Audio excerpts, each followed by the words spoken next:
ಆಕಾಶವಾಣಿ ವಾರ್ತೆಗಳು ಓದುತ್ತಿರುವವರು ವಿಜಯಲಕ್ಷ್ಮೀ ನಾಗರಾಜು. ಮುಖ್ಯಾಂಶಗಳು. 3 ದಿನಗಳ ಭಾರತ ಭೇಟಿಗಾಗಿ ಇಂದು ವಿಯೆಟ್ನಾಂ ಅಧ್ಯಕ್ಷ ಟೋ ಲ್ಯಾಮ್ ಬಿಹಾರಕ್ಕೆ ಆಗಮನ. ಯುಎಇಯ ಫುಜೈರಾ ಪೆಟ್ರೋಲಿಯಂ ಕೈಗಾರಿಕಾ ವಲಯದ ಮೇಲಿನ ದಾಳಿ ಖಂಡಿಸಿದ ಭಾರತ, ರಾಜತಾಂತ್ರಿಕ ಮಾರ್ಗ ಅನುಸರಿಸಲು ಕರೆ. ಭಾರತ ಜಮೈಕಾ ಸಹಭಾಗಿತ್ವದಲ್ಲಿ ಅಭಿವೃದ್ಧಿ ಸಹಕಾರವೇ ಆಧಾರ ಸ್ತಂಭ, ವಿದೇಶಾಂಗ ಸಚಿವ ಡಾ ಜೈಶಂಕರ್. ಪಶ್ಚಿಮ ಏಷ್ಯಾ ಸಂಘರ್ಷ 2027ರವರೆಗೆ ಮುಂದುವರಿದರೆ ಜಾಗತಿಕ ಆರ್ಥಿಕತೆಗೆ ಗಂಭೀರ ಪರಿಣಾಮ, ಐಎಂಎಫ್ ಕಳವಳ. ಹಾಗೂ ಭಾರತದ 2 ಪತ್ರಕರ್ತರಿಗೆ ಪ್ರತಿಷ್ಠಿತ ಪುಲಿಟ್ಜರ್ ಪ್ರಶಸ್ತಿ, ದೇಶದಲ್ಲಿ ಸೈಬರ್ ಅಪರಾಧ ಕುರಿತ ವರದಿಗಾಗಿ ಜಾಗತಿಕ ಮನ್ನಣೆ. ವಾರ್ತೆಗಳ ವಿವರ. ಪ್ರಧಾನಮಂತ್ರಿ ನರೇಂದ್ರ ಮೋದಿಯವರ ಆಹ್ವಾನದ ಮೇರೆಗೆ ವಿಯೆಟ್ನಾಂ ಅಧ್ಯಕ್ಷ ಟೋ ಲ್ಯಾಮ್ ಅವರು ಇಂದಿನಿಂದ ಭಾರತಕ್ಕೆ 3 ದಿನಗಳ ಅಧಿಕೃತ ಭೇಟಿ ನೀಡುತ್ತಿದ್ದು, ಇಂದು ಅವರು ಬಿಹಾರದ ಗಯಾಗೆ ಆಗಮಿಸಲಿದ್ದಾರೆ. ಅವರೊಂದಿಗೆ ವಿಯೆಟ್ನಾಂ ಸರ್ಕಾರದ ಹಿರಿಯ ಸಚಿವರು, ಉನ್ನತ ಅಧಿಕಾರಿಗಳು ಹಾಗೂ ಉದ್ಯಮಿಗಳ ನಿಯೋಗವೂ ಆಗಮಿಸುತ್ತಿದೆ ಎಂದು ವಿದೇಶಾಂಗ ವ್ಯವಹಾರಗಳ ಸಚಿವಾಲಯ ತಿಳಿಸಿದೆ. ನಾಳೆ ರಾಷ್ಟ್ರಪತಿ ಭವನದ ಮುಂಭಾಗದಲ್ಲಿ ಅಧ್ಯಕ್ಷ ಟೋ ಲ್ಯಾಮ್ ಅವರಿಗೆ ಔಪಚಾರಿಕ ಸ್ವಾಗತ ಕೋರಲಾಗುವುದು. ತದನಂತರ ಪ್ರಧಾನಿ ನರೇಂದ್ರ ಮೋದಿ ಅವರು ವಿಯೆಟ್ನಾಂ ಅಧ್ಯಕ್ಷರೊಂದಿಗೆ ದ್ವಿಪಕ್ಷೀಯ ಸಂಬಂಧಗಳು ಸೇರಿದಂತೆ ಪ್ರಾದೇಶಿಕ ಮತ್ತು ಜಾಗತಿಕ ಹಿತಾಸಕ್ತಿಯ ವಿವಿಧ ವಿಷಯಗಳ ಕುರಿತು ಸುದೀರ್ಘ ಚರ್ಚೆ ನಡೆಸಲಿದ್ದಾರೆ.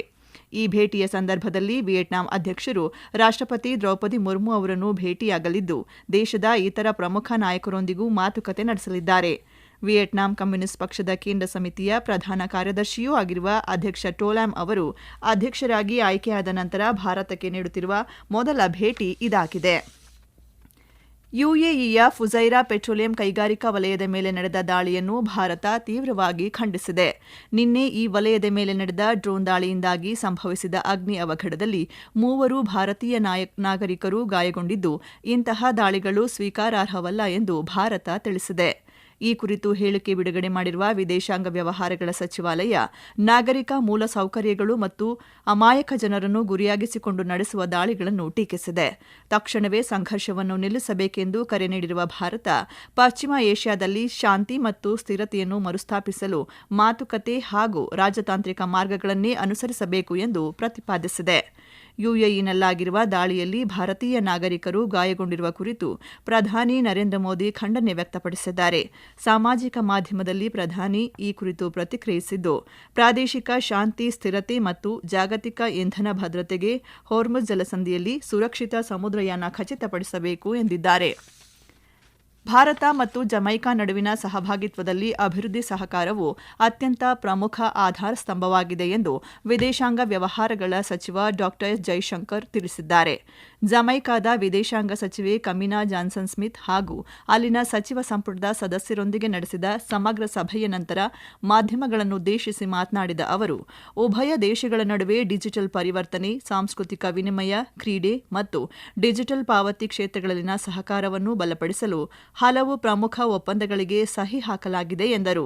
ಇದೇ ಸಂದರ್ಭದಲ್ಲಿ ಕಿನ್ಸನ್ ಟೌನ್ನಲ್ಲಿ ಭಾರತದ $1 ದಶಲಕ್ಷ ನೆರವಿನೊಂದಿಗೆ ಪೂರ್ಣಗೊಂಡಿರುವ ಗ್ರಾಮೀಣ ಜೀವನೋಪಾಯ ಸುಧಾರಣಾ ಯೋಜನೆಯನ್ನು ಸಚಿವರು ಶ್ಲಾಘಿಸಿದರು. ಈ ಯೋಜನೆಯು ಸಾವಿರಾರು ಜನರಿಗೆ ಅನುಕೂಲ ಕಲ್ಪಿಸಿದ್ದು, ಮೆಲಿಸಾ ಚಂಡಮಾರುತದ ನಂತರ ಜಮೈಕಾದ ಪುನರ್ ನಿರ್ಮಾಣ ಕಾರ್ಯದಲ್ಲಿ ಭಾರತವು ಸಕ್ರಿಯವಾಗಿ ಬೆಂಬಲ ನೀಡುತ್ತಿದೆ ಎಂದು ತಿಳಿಸಿದರು.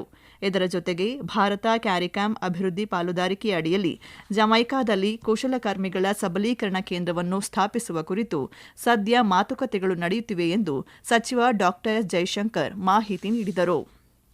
ಪಶ್ಚಿಮ ಏಷ್ಯಾದಲ್ಲಿ ಉಂಟಾಗಿರುವ ಪರಿಸ್ಥಿತಿಯ ನಡುವೆಯೂ ದೇಶದ ಯಾವುದೇ ಎಲ್ಪಿಜಿ ವಿತರಣಾ ಕೇಂದ್ರಗಳಲ್ಲಿ ದಾಸ್ತಾನು ಕೊರತೆಯಾಗಿಲ್ಲ ಎಂದು ಕೇಂದ್ರ ಸರ್ಕಾರ ಸ್ಪಷ್ಟಪಡಿಸಿದೆ. ಪೆಟ್ರೋಲಿಯಂ ಉತ್ಪನ್ನಗಳು ಮತ್ತು ಎಲ್ಪಿಜಿ ಸಿಲಿಂಡರ್ಗಳ ನಿರಂತರ ಪೂರೈಕೆಯನ್ನು ಖಚಿತಪಡಿಸಿಕೊಳ್ಳಲು ಅಗತ್ಯ ಕ್ರಮಗಳನ್ನು ಕೈಗೊಳ್ಳಲಾಗುತ್ತಿದೆ ಎಂದು ಸರ್ಕಾರ ಭರವಸೆ ನೀಡಿದೆ. ನವದೆಹಲಿಯಲ್ಲಿ ನಡೆದ ಅಂತರ್ ಸಚಿವಾಲಯದ ಸುದ್ದಿಗೋಷ್ಠಿಯಲ್ಲಿ ಮಾತನಾಡಿದ ಅಧಿಕಾರಿಗಳು, ಪೆಟ್ರೋಲ್, ಡೀಸೆಲ್ ಮತ್ತು ಎಲ್ಪಿಜಿ ಖರೀದಿಯ ವಿಷಯದಲ್ಲಿ ಸಾರ್ವಜನಿಕರು ಆತಂಕಕ್ಕೆ ಒಳಗಾಗಬಾರದು ಹಾಗೂ ಅಧಿಕೃತ ಮೂಲಗಳ ಮಾಹಿತಿಯನ್ನು ಮಾತ್ರ ನಂಬಬೇಕು ಎಂದು ಮನವಿ ಮಾಡಿದ್ದಾರೆ.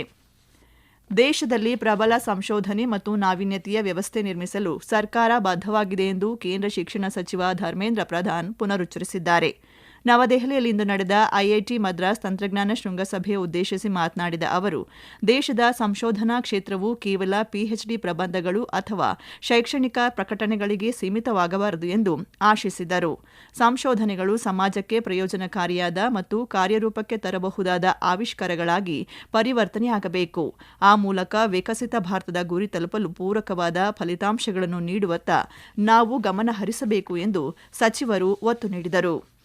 ಈ ವಾರ್ತೆಗಳನ್ನು ಆಕಾಶವಾಣಿಯಿಂದ ಕೇಳುತ್ತಿದ್ದೀರಿ.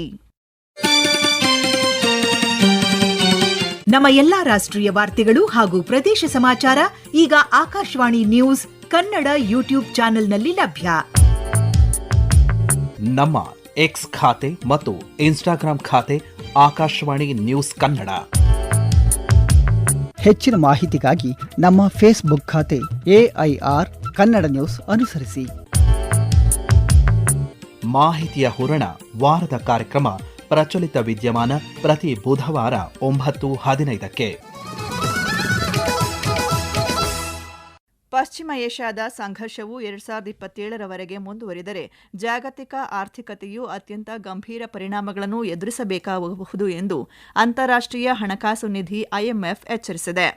ಈ ಸಂಘರ್ಷದ ಹಿನ್ನೆಲೆಯಲ್ಲಿ ಕಚ್ಚಾ ತೈಲದ ಬೆಲೆಯು ಪ್ರತಿ ಬ್ಯಾರೆಲ್ಗೆ ಸುಮಾರು $125ಗೆ ಏರಿಕೆಯಾಗುವ ಸಾಧ್ಯತೆ ಇದೆ ಎಂದು IMF ಅಂದಾಜಿಸಿದೆ.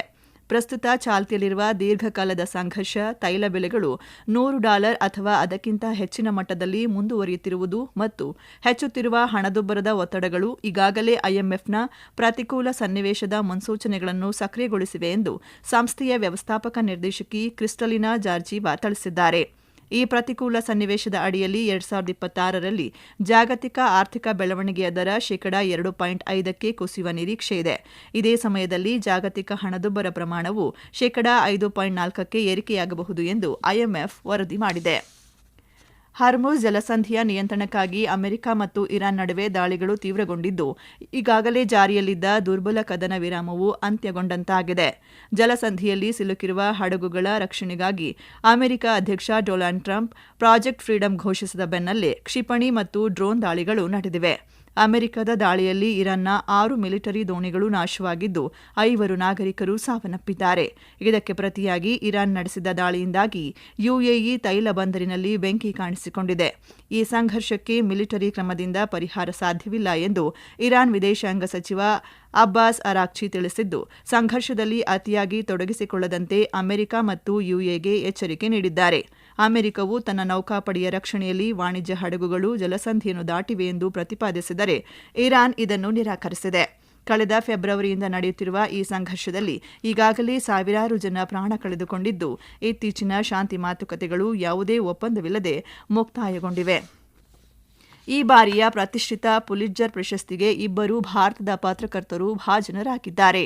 ದೇಶದಲ್ಲಿ ನಡೆಯುತ್ತಿರುವ ಸೈಬರ್ ಅಪರಾಧಗಳ ಕುರಿತಾದ ವರದಿಗಾಗಿ ಆನಂದ್ ಆರ್ಕೆ ಮತ್ತು ಸುಪರ್ಣಾ ಶರ್ಮಾ ಅವರಿಗೆ ಇಲ್ಲಸ್ಟ್ರೇಟೆಡ್ ರಿಪೋರ್ಟಿಂಗ್ ಮತ್ತು ಕಮೆಂಟ್ರಿ ವಿಭಾಗದಲ್ಲಿ ಈ ಪ್ರಶಸ್ತಿ ಲಭಿಸಿದೆ. ಇವರು ನಟಾಲಿ ಒಬಿಕೋ ಪಿಯರ್ಸನ್ ಅವರೊಂದಿಗೆ ಬ್ಲೂಮ್ಬರ್ಗ್ ಸಂಸ್ಥೆಗಾಗಿ ನೀಡಿದ ವರದಿಗೆ ಈ ಪ್ರಶಸ್ತಿ ಪಡೆದಿದ್ದಾರೆ. ಇದರ ಜೊತೆಗೆ ಅಮೆರಿಕದ ಗಡಿ ಕಣ್ಗಾವಲು ತಂತ್ರಜ್ಞಾನದ ಕುರಿತಾದ ತನಿಖಾ ವರದಿಗಾಗಿ ಅನೋಹ್ ಮೂಲದ ವರದಿಗಾರ ಅನಿರುದ್ಧ ಘೋಷಾಲ್ ಅವರು ಅಂತಾರಾಷ್ಟ್ರೀಯ ವರದಿಗಾರಿಕೆ ವಿಭಾಗದಲ್ಲಿ ಪ್ರಶಸ್ತಿ ಗೆದ್ದಿದ್ದಾರೆ. ಪತ್ರಿಕೋದ್ಯಮ ಕ್ಷೇತ್ರದ ಅತ್ಯುನ್ನತ ಗೌರವ ಎಂದು ಪರಿಗಣಿಸಲಾದ ಈ ಪ್ರಶಸ್ತಿಗಳನ್ನು ಅಮೆರಿಕದ ಕೊಲಂಬಿಯಾ ವಿಶ್ವವಿದ್ಯಾಲಯದ ಗ್ರಾಜ್ಯುಯೇಟ್ ಸ್ಕೂಲ್ ಆಫ್ ಜರ್ನಲಿಸಂ ಘೋಷಿಸಿದೆ. ಕೇಂದ್ರ ವಿದೇಶಾಂಗ ವ್ಯವಹಾರಗಳ ಖಾತೆ ರಾಜ್ಯ ಸಚಿವ ಕೀರ್ತಿವರ್ಧನ್ ಸಿಂಗ್ ಅವರು ಫಿಲಿಪೈನ್ಸ್ನ ವಲಸೆ ಕಾರ್ಮಿಕರ ಇಲಾಖೆಯ ಕಾರ್ಯದರ್ಶಿ ಹ್ಯಾನ್ಸ್ ಲಿಯೋ ಕಾಕ್ಡಾಕ್ ಅವರನ್ನು ಭೇಟಿ ಮಾಡಿ ಮಾತುಕತೆ ನಡೆಸಿದರು. ಈ ಕುರಿತು ಸಾಮಾಜಿಕ ಜಾಲತಾಣದಲ್ಲಿ ಸಚಿವರು ಮಾಹಿತಿಯನ್ನು ಹಂಚಿಕೊಂಡಿದ್ದು, ತಮ್ಮ ಭೇಟಿಯ ಅವಧಿಯಲ್ಲಿ ಉಭಯ ರಾಷ್ಟ್ರಗಳ ನಡುವಿನ ವಲಸೆ ಮತ್ತು ಸಂಚಾರಕ್ಕೆ ಸಂಬಂಧಿಸಿದಂತೆ ಅನೇಕ ಸಮಸ್ಯೆಗಳು ಮತ್ತು ಈ ಕ್ಷೇತ್ರದಲ್ಲಿನ ಸಹಕಾರದ ಕುರಿತು ಚರ್ಚಿಸಲಾಗಿದೆ ಎಂದಿದ್ದಾರೆ. ಕೊನೆಯಲ್ಲಿ ಮತ್ತೊಮ್ಮೆ ಮುಖ್ಯಾಂಶಗಳು. 3 ದಿನಗಳ ಭಾರತ ಭೇಟಿಗಾಗಿ ಇಂದು ವಿಯೆಟ್ನಾಂ ಅಧ್ಯಕ್ಷ ಟೋ ಲ್ಯಾಮ್ ಬಿಹಾರಕ್ಕೆ ಆಗಮನ. ಯುಎಇಯ ಫುಜೈರಾ ಪೆಟ್ರೋಲಿಯಂ ಕೈಗಾರಿಕಾ ವಲಯದ ಮೇಲಿನ ದಾಳಿ ಖಂಡಿಸಿದ ಭಾರತ, ರಾಜತಾಂತ್ರಿಕ ಮಾರ್ಗ ಅನುಸರಿಸಲು ಕರೆ. ಭಾರತ ಜಮೈಕಾ ಸಹಭಾಗಿತ್ವದಲ್ಲಿ ಅಭಿವೃದ್ಧಿ ಸಹಕಾರವೇ ಆಧಾರ ಸ್ತಂಭ, ವಿದೇಶಾಂಗ ಸಚಿವ ಡಾ ಜೈಶಂಕರ್. ಪಶ್ಚಿಮ ಏಷ್ಯಾ ಸಂಘರ್ಷ 2027ರವರೆಗೆ ಮುಂದುವರಿದರೆ ಜಾಗತಿಕ ಆರ್ಥಿಕತೆಗೆ ಗಂಭೀರ ಪರಿಣಾಮ, IMF ಕಳವಳ. ಹಾಗೂ ಭಾರತದ ಇಬ್ಬರು ಪತ್ರಕರ್ತರಿಗೆ ಪ್ರತಿಷ್ಠಿತ ಪುಲಿಟ್ಜರ್ ಪ್ರಶಸ್ತಿ, ದೇಶದಲ್ಲಿ ಸೈಬರ್ ಅಪರಾಧ ಕುರಿತ ವರದಿಗಾಗಿ ಜಾಗತಿಕ ಮನ್ನಣೆ. ಇಲ್ಲಿಗೆ ವಾರ್ತಾ ಪ್ರಸಾರ ಮುಕ್ತಾಯವಾಯಿತು. ನಮ್ಮ ಮುಂದಿನ ವಾರ್ತಾ ಪ್ರಸಾರ ಅಪರಾಹ್ನ 2:30ಕ್ಕೆ.